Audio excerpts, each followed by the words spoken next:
కాంగ్రెస్ ప్రభుత్వంపై సీఈసీకి బీజేపీ ఫిర్యాదు చేసింది. ఎమ్మెల్సీ అజారుద్దీన్ కు మంత్రి పదవి ఇవ్వడంపై అభ్యంతరం వ్యక్తం చేసింది.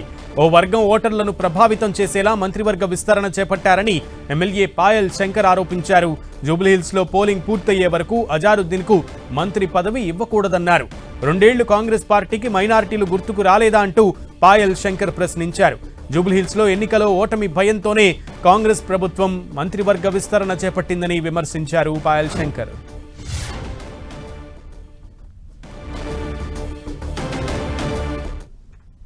2 సంవత్సరాలైంది కదా మీ రాష్ట్రంలో మీరు అధికారంలోకి వచ్చి.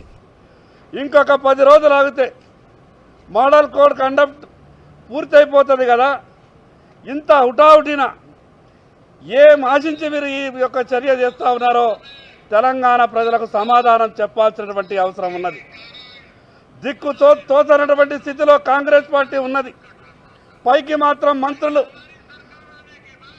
మాట్లాడుతున్న మాటలు ఒక రకంగా ఉంటే అక్కడ ఉన్నటువంటి పరిస్థితి మరో రకంగా ఉన్నది.